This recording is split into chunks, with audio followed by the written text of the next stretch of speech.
I understand the need for everybody to remember important things in our history, in world history, but you said make your life a life of remembrance. Why did you put it that strongly? Well, I think that you shouldn't only remember, you should do other things too in your life. But you should remember and tell your children and your grandchildren should continue to remember what happened. It's very important for the Jewish people to survive. If you don't know your history, it's very bad for surviving. You have to know from where you come.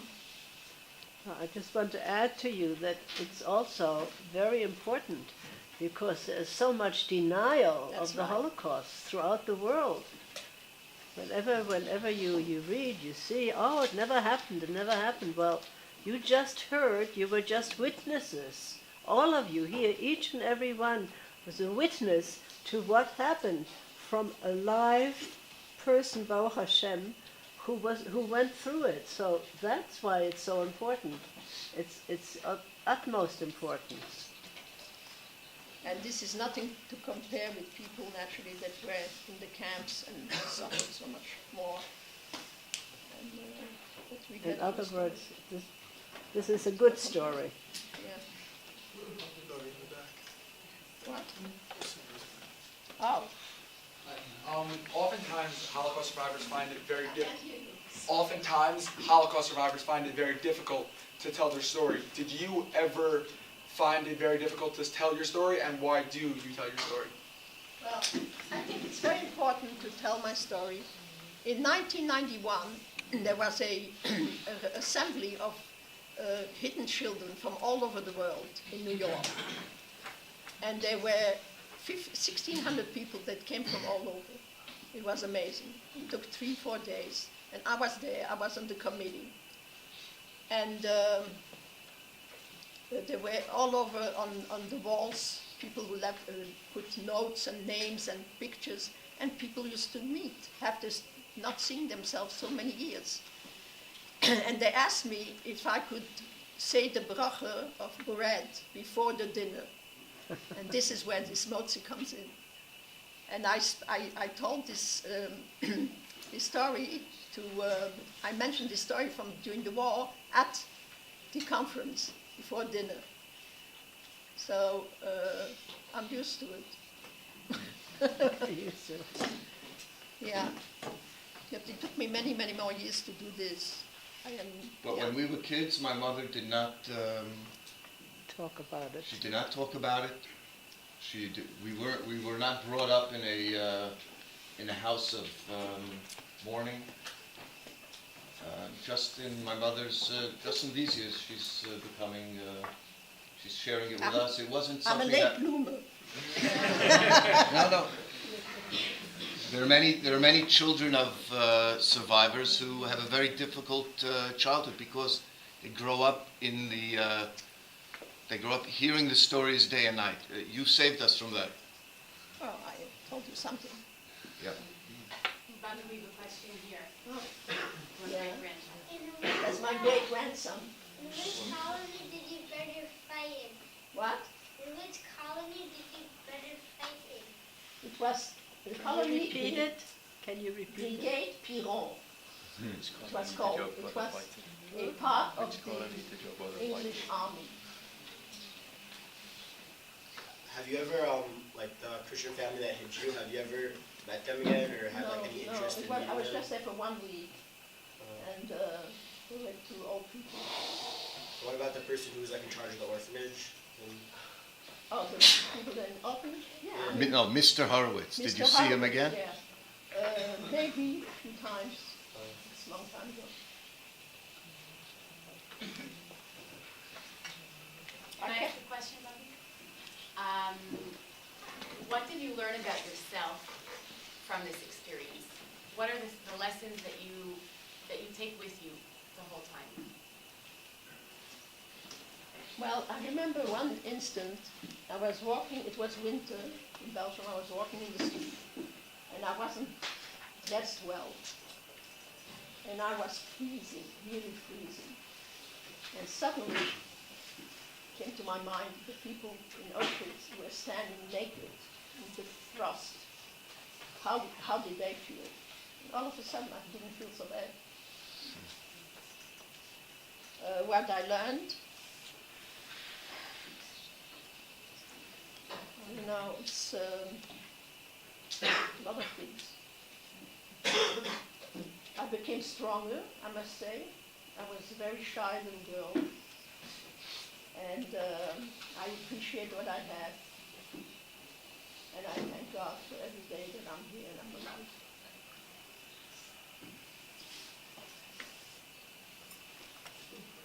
Can I ask you to, when we were sitting on Sukkot, I'll lean over so I don't bend your neck. When we were sitting on Sukkot, so you told that story and it stuck with me, and you mentioned it, but maybe you could just, you were describing, I didn't fully understand it, you were describing a story where the Nazis came into the house that you were in, and your cousin had to hide you. No. When they came, when they came to the house, This is when you were 10 years old. yeah, we heard razzias going on in another street, Raids. raids, and we ran up to the attic. We pulled up the ladder, my mother, my father, and me, and we closed the trap. We put the ladder on the trap, and we sat there. And not long after, we heard the Germans coming into the house with their boots, banging and screaming, "Jude raus, Jude raus." And my cousin, she was a Belgian citizen, and she was at that time still safe. So she told them that we are not home. And she took a tremendous big chance of her life and her two sons. Because if they would have found us, we would have all been sent straight to Auschwitz. So, and then we heard the boots going down the steps. And we figured they must be gone. And we were afraid, like I said here, that they were like picking her to tell us to come out from wherever we are. So they would find us. But this didn't happen. And finally we came down, and my cousin said to us that they said they're going to come back tonight for us. He didn't tell this part, that they're coming back tonight. So we had no choice, but my grandfather at that time was still in his apartment, and we, at night, we went through the streets, and you're not supposed to go out at night. So we came to my father's place, and we knocked on the door, and my grandmother opened the door, and she says, "I won't let you come in, extremely frail." That was his second wife. I don't know if that has anything to do with it. And he said, I can't let you come in. He's very upset. He's very shaky. It won't do him any good. So we had no choice. We went back to the apartment, and we didn't even get undressed. We lie down on the bed, all dressed up, waiting for them to come. But they didn't come, only 6 months later.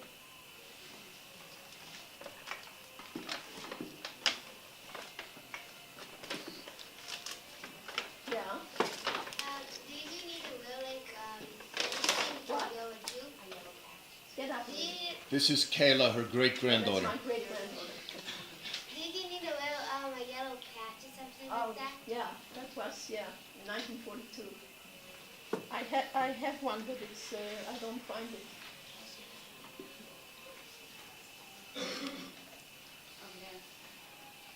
I have another question, sorry.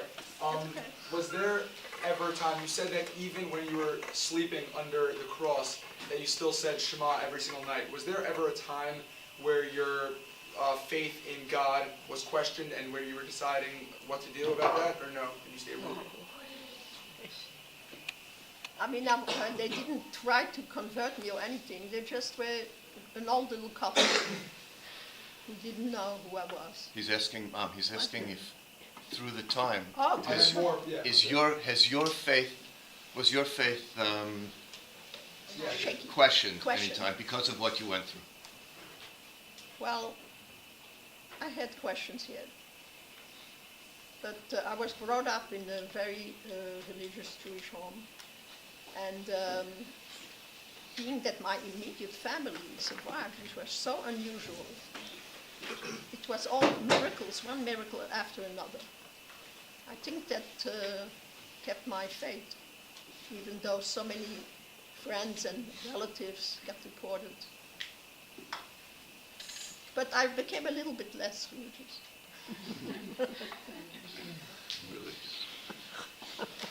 But I keep Shabbos. Yeah.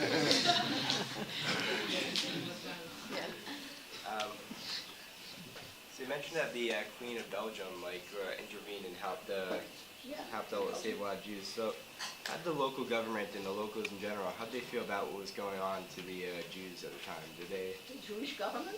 No, the local government in Belgium. How They did were constantly, how do you say that? They were They were helping. worked with the Germans, They were most of them.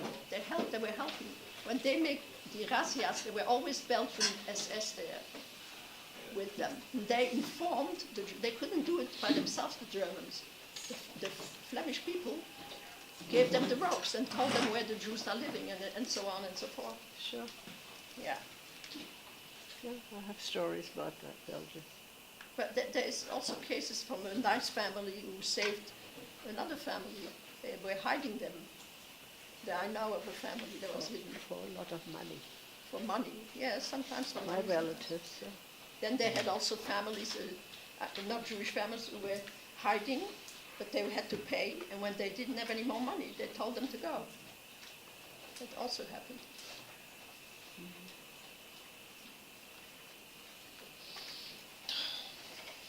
I hope you never have to go through such an experiences, and that it should be shalom in Israel, and you should live a wonderful life here and be happy. Amen. Go ahead.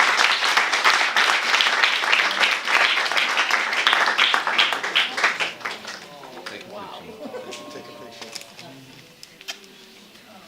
It's so nice. You guys know Jonah? Is he a sweetie or what?